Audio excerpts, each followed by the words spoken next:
उपयुक्त है। प्रस्तावना: मुगल साम्राज्य का इतिहास केवल इसकी स्थापना और गौरवशाली काल की कहानी नहीं है, बल्कि ये इसके पतन और विघटन की दास्तान भी है।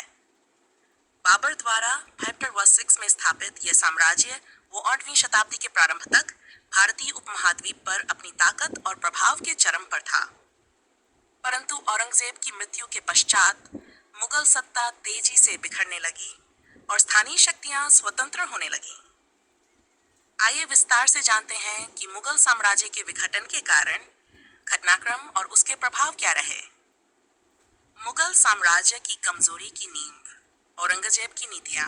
दक्षिण में लगातार युद्ध, बीजापुर, गोलकोंडा, मराठों से संघर्ष ने खजाना खाली कर दिया। धार्मिक असहिष्णुता: जजिया कर, मंदिरों का ध्वंस ने हिंदू प्रजा में असंतोष बढ़ाया। जागीरदारी प्रणाली का विघटन होने लगा। साम्राज्य का अत्यधिक विस्तार: अत्यधिक विस्तृत भूभाग पर नियंत्रण बनाए रखना कठिन हो गया। दूरस्थ प्रांतों में पकड़ ढीली पड़ने लगी। दोनों उत्तराधिकार, युद्ध और कमजोर शासक। इन सब्ज़ती अवर के बाद उत्तराधिकार युद्ध। औरंगजेब की मृत्यु के बाद उसके बेटों में सत्ता संघर्ष हुआ। मोहम्मद आजम, बहादुर शाह प्रथम आदि। इससे साम्राज्य की शक्ति क्षीण होती गई। कमजोर मुगल शासक: बहादुर शाह प्रथम, जहांदार शाह, फर्रुख सियर, मोहम्मद शाह आदि शासक कमजोर और निर्बल निकले। वे दरबारी षड्यंत्रों में उलझे रहे। दरबारी षड्यंत्र और सैयद बंधु। सैयद बंधुओं का उदय अब्दुल्ला खां और हुसैन अली खां। ये राजा बनाने और हटाने का काम करने लगे। इससे शाही सत्ता की प्रतिष्ठा गिरी। अशांत राजधानी: दिल्ली दरबार षड्यंत्रों का केंद्र बन गया। इससे प्रशासनिक एकता टूटने लगी। प्रांतीय शक्तियों का उदय: मराठा शक्ति। मराठों ने पेशवा बाजीराव प्रथम के नेतृत्व में मुगल सत्ता को चुनौती दी। ये सब 1967 में दिल्ली तक पहुंच गए। बंगाल, हैदराबाद और अवध मुर्शिद कुली खंगाल, निजाम उल मुल्क सादत खां ने नाम मात्र की मुगल अधीनता स्वीकार की और स्वतंत्र राज्य बनाए। राजपूत और जाट शक्ति: राजपूतों ने अपनी स्वायत्तता को मजबूत किया। जाट नेता चूड़ामन और बदन सिंह ने भरतपुर राज्य की नींव डाली।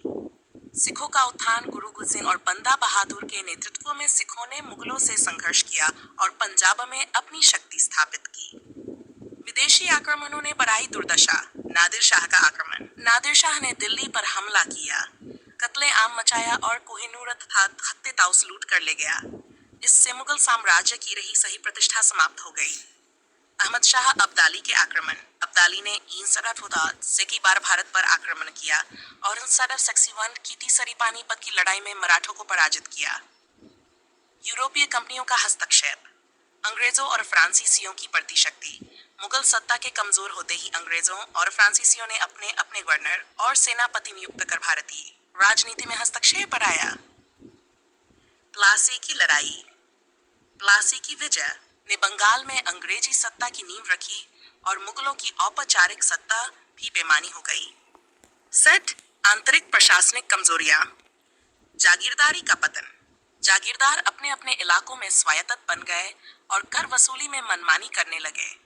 सेना का विघटन: सेना में अनुशासन और एकता समाप्त हो गई। सेनापतियों ने अपने स्वार्थ साधने शुरू कर दिए।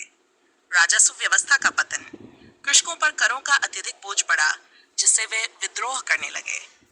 कृषि उत्पादन घटा और खजाना खाली हो गया। सांस्कृतिक और सामाजिक प्रभाव: दिल्ली का पतन: दिल्ली, जो एक समय सांस्कृतिक और राजनीतिक केंद्र था, आक्रमणों और लूटपाट का शिकार होकर उजड़ गया। समाज में अस्थिरता: प्रजा असुरक्षित महसूस करने लगी। डाकू और लुटेरों का प्रकोप बढ़ा। सामाजिक जीवन में अव्यवस्था आ गई।